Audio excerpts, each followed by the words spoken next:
Nesse vídeo recapitularemos o filme O Preço do Amanhã, onde contamos a história de um personagem que tem sua vida virada de ponta cabeça ao ganhar 100 anos de vida de um milionário. Porém ele apostou tudo e agora só resta 30 segundos de vida. Ele levanta mais 2 séculos. O resultado favorece Will, e ele recebe o milênio. Isso trouxe emoção à vida monótona. Ele percebe Will olhando para Sylvia e pergunta se ele acha que ela é sua avó, mãe ou esposa. Will simplesmente diz que ela é linda. Felipe a apresenta como sua filha e ela o convida para uma festa. No dia seguinte, Will compra um carro novo com seus ganhos e dirige até a casa de Felipe, uma mansão. Lá ele é apresentado a 3 gerações de mulheres que parecem irmãs. Will parece deslocado no meio da multidão de alta classe. Sylvia se aproxima e o salva de uma noite solitária. Eles se conhecem mais e a conversa os leva à pista de dança. Ela pergunta se ele vem do gueto, mas Will não admite nem nega suas afirmações. Sylvia se abre com ele sobre sua vida sem sentido e como o tempo a algemou quando deveria conceder-lhe liberdade. Enquanto isso acontece, Felipe e sua esposa olham para os dois com olhos atentos, fazendo com que Will leve Sylvia para a praia. Will e Sylvia se despem e mergulham nas águas.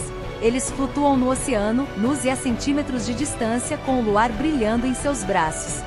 Sylvia se distancia, mas as ondas a empurram para mais perto dele. De repente alguém grita da margem, interrompendo o momento romântico. Eles voltam e Felipe convida Will para jogar pôquer com ele.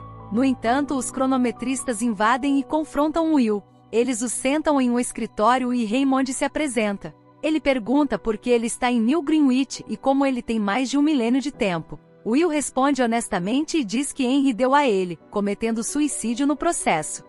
Raymond duvida de sua explicação, confisca seu tempo e o prende. Ao sair, Will pergunta por que ele investiga suicídios quando assassinatos acontecem no gueto diariamente. Raymond fica surpreso com sua declaração, pois ela o lembra do pai de Will. Will então ataca os cronometristas que o protegem e corre para manter Sylvia como refém. Eles entram pela cozinha e os dois fogem no carro dele. Ocorre uma perseguição de carro e Raymond bate no carro de Will, fazendo com que eles percam o controle. Will manobra habilmente em marcha ré, mal se esquivando de um caminhão que se aproxima. Eles perdem os cronometristas e se escondem debaixo de uma ponte. Will pede a hora de Sylvia, mas ela recusa. Amanhã chega e eles dirigem pelas rodovias e atropelam os picos de trânsito. O pneu fura e eles batem. Ortiz e seus homens se aproximam do casal inconsciente. Ele suga o tempo de Sylvia, mas eles saem às pressas.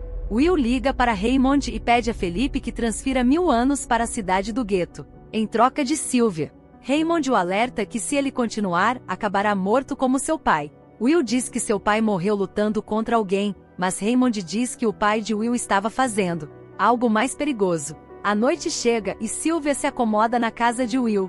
Ela pergunta sobre a família dele e Will abre o coração sobre a morte de sua mãe. Ele relembra seu pai e como ele era um jogador como ele. Seu pai ganhava muito, mas seus atos de generosidade causaram sua morte. Eles descobrem que têm a mesma idade e seu vínculo se fortalece à medida que compartilham mais sobre o passado um do outro. Amanhã chega, e ele observa se Felipe cumpriu sua parte no acordo. Will não vê transferências de tempo, deixando Sylvia desapontada com seu pai. Apesar de não receber o tempo, Will ainda pretende deixar Sylvia ir. Ele a acompanha até o orelhão, dando a ela uma arma como presente de despedida, e ela retribui com um beijo. Ela liga para seu pai e o critica por não entregar o que Will quer. Enquanto conversam, Will está atrás dela, sem perceber que Raymond está apontando uma arma para ele. Sylvia se vira e vê Raymond e, sem hesitar, atira nele. Will aponta uma arma para um Raymond sangrando, mas em vez de pegar seu tempo, ele dá um pouco para Raymond e os dois partem usando seu carro. Os dois estão estacionados à beira da estrada principal, e Sylvia pergunta se ele tem algum plano.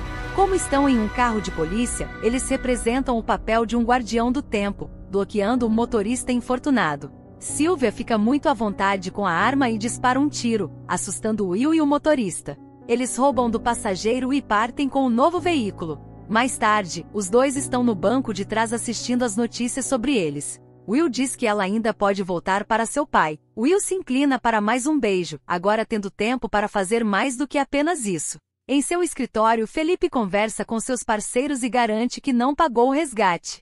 Eles duvidam de sua capacidade de resolver esse problema, mas Raymond entra na sala antes de Felipe ter a chance de se explicar. Ele conta a Felipe sobre sua filha que não quer ser resgatada.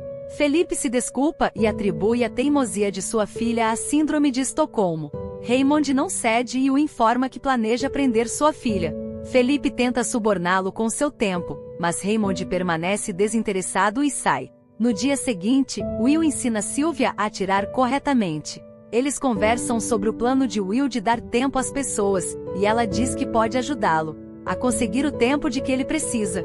Na instituição de empréstimos local, um caminhão de repente quebra as vidraças. Os dois realizam um assalto, roubando o máximo de dispositivos de armazenamento de tempo que podem. Eles incentivam os mutuários a pegar o tempo que desejarem, e todos vêm correndo para dentro. Mais tarde, Will dá tempo a Greta, Maya e até mesmo ao distribuidor de linha do tempo que dá tempo às pessoas como caridade.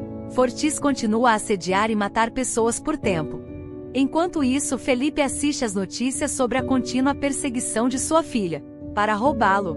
Naquela mesma noite, Raymond e os Guardiões do Tempo cercam um motel onde Will e Sylvia estão hospedados. Will e Sylvia percebem que estão cercados, então pulam pela janela para escapar. Raymond os persegue pelas ruas e vielas escuras. Eles conseguem subir nos telhados e começam um tiroteio. Conseguem embarcar em um ônibus, perdendo Raymond. Fortis continua sua busca por Will e Sylvia.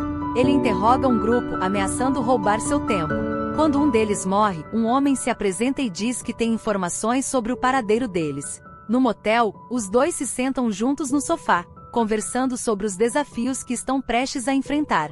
Ambos aceitam que se forem pegos, morrerão. Durante o tempo que passaram juntos e em cada momento em que quase morreram, Sylvia se sentiu mais viva do que nunca. De repente, a porta é arrombada por Fortis e seus homens. Sentindo-se generoso, Fortis dá a Will a chance de jogar por sua vida. Fortis arregaça a manga para um jogo de força bruta, e Will aceita o desafio. Will luta até seus últimos segundos, então, ele vira a situação quando Fortis perde o foco.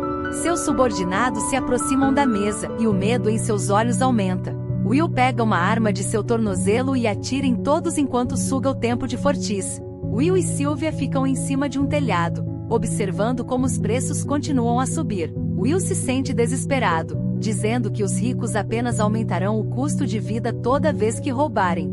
Ele diz que apenas 1 milhão de anos fará diferença. Sylvia concorda, mas ela tem um plano em mente. No dia seguinte, Felipe entra em um prédio com uma multidão de guarda-costas ao seu redor. Sylvia chama a atenção deles e pede por seu pai. Entre os guardas está Will, que aponta uma arma diretamente para a cabeça de Felipe. Ele ordena que os guardas baixem suas armas, e eles fazem de Felipe refém. Em seu escritório há um cofre de tempo, e dentro dele há um dispositivo com 1 milhão de anos. Felipe tenta explicar que a sociedade falhará se esse tempo cair em mãos erradas. Ele diz que sempre haverá alguém disposto a sacrificar pessoas por uma chance de imortalidade. Will não consegue conter sua raiva e aponta uma arma para ele, mas recupera a calma. Will diz a Felipe que a imortalidade não vale a vida de uma única pessoa. Os dois então saem. Enquanto isso, veículos da polícia começam a bloquear a estrada principal. Os Guardiões do Tempo atiram no carro de Will e Sylvia, mas milagrosamente eles passam ilesos, derrubando a cabine de pedágio para cruzar a fronteira. Raymond não desiste e os persegue. Eles chegam ao gueto, e quando estão prestes a alcançar a segurança, Raymond os intercepta e bate neles. Will sai ileso e pede a Maya que distribua 1 milhão de anos. Raymond aponta uma arma para os dois, mas a multidão barulhenta bloqueia sua linha de visão, permitindo que eles escapem. Raymond sequestra um carro e a perseguição continua. Finalmente, eles se chocam no meio da estrada. Raymond percebe que seu tempo acabou enquanto conversam. Ele morre ali mesmo, e os dois tentam encontrar uma maneira de reabastecer seu tempo. À distância está o carro de Raymond. Eles correm em sua direção com segundos no relógio. Will chega primeiro e recebe seu tempo. Então ele corre até Sylvia, que tem segundos restantes. Os dois se abraçam no último instante, e ambos conseguem viver por mais um dia. Agora, os cidadãos estão cruzando as fronteiras para as zonas mais caras. Os Guardiões do Tempo observam enquanto a hierarquia social começa a desmoronar. Sylvia e Will continuam sua rotina, desta vez indo em direção a um grande banco de tempo.